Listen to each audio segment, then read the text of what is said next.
বাংলাদেশের পক্ষ থেকে ইউরোপিয়ান ইউনিয়নের এই ইলেকশন অবজারভেশন টিমকে দাওয়াত দেওয়া হয়েছে। ওনারা বাংলাদেশের 64টি জেলায় আগামী নির্বাচনে পর্যবেক্ষণ করতে চান।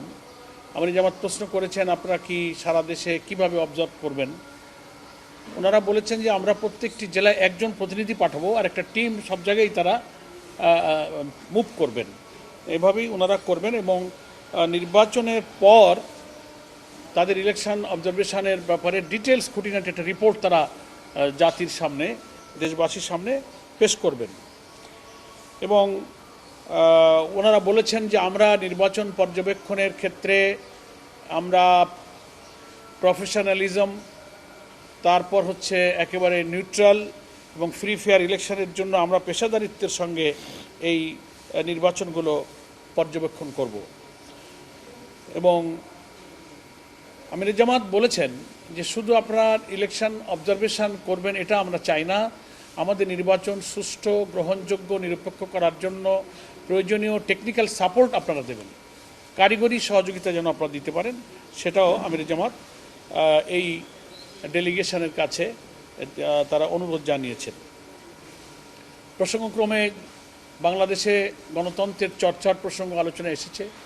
আমির জামাত অত্যন্ত স্বস্তির সাথে বলেছেন যে আমরা এদেশের গণতান্ত্রিক পদ্ধতি, নিয়মতান্ত্রিক পদ্ধতিতে বিশ্বাসী এবং জামাত ইসলামী নির্বাচনমুখী দল। আমাদের দলের মধ্যে গণতন্ত্রের চর্চা আছে, নির্দিষ্ট মেয়াদে আমাদের দলের আমির নির্বাচন হয়, প্রত্যেকটি টায়ারে নির্বাচন হয়।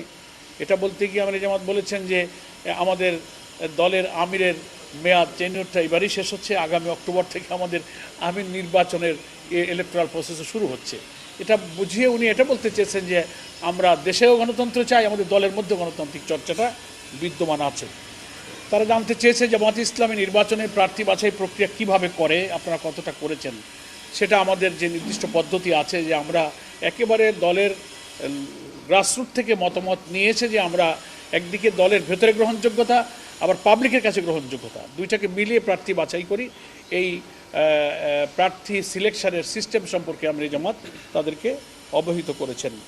প্রবাসীদের ভোট সম্পর্কে, ভোটাধিকার প্রয়োগের পদ্ধতি সম্পর্কে ওনারা জানতে চেয়েছেন।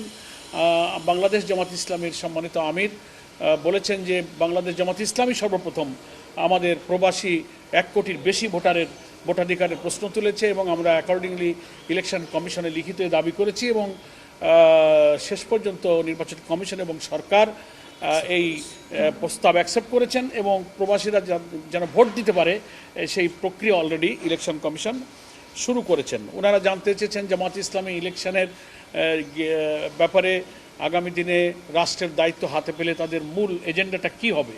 আমির জামাত 3টা কথা বলেছেন। আমরা এদেশের শিক্ষা ব্যবস্থাকে নৈতিকতা, মোরালিটি, উৎপাদনমুখী, টেকনিক্যাল, কারিগরি, দক্ষতা, বৈষয়িক, মানবিক সব দিক থেকে একটা নাগরিক যোগ্য হতে পারে এমন শিক্ষা ব্যবস্থা আমরা প্রোভাইড করব। আমরা করাপশন ফ্রি সোসাইটি, সমাজের সর্বস্তরে দুর্নীতি চেপে বসেছে, আমাদের হাতে রাষ্ট্রের দায়িত্ব আসলে আমরা দুর্নীতিমুক্ত একটা সমাজ করব। আগামী ফেব্রুয়ারিতে ইলেকশন হওয়ার ব্যাপারে আমাদের চিন্তা ইচ্ছা জানতে চেয়েছেন। আমির জামাত অত্যন্ত দৃঢ়তার সাথে বলেছেন আমরা ফেব্রুয়ারিতে ইলেকশনে যেতে চাই, প্রোভাইডেড আমাদের যে রিফর্ম প্রপোজালগুলো জুলাই সনদের আইনি ভিত্তির মধ্য দিয়ে এই নির্বাচনটাই এর ভিত্তিতে হইতে হবে, তাহলে নির্বাচন ফেয়ার, ফ্রি এবং ক্রেডিবল হবে।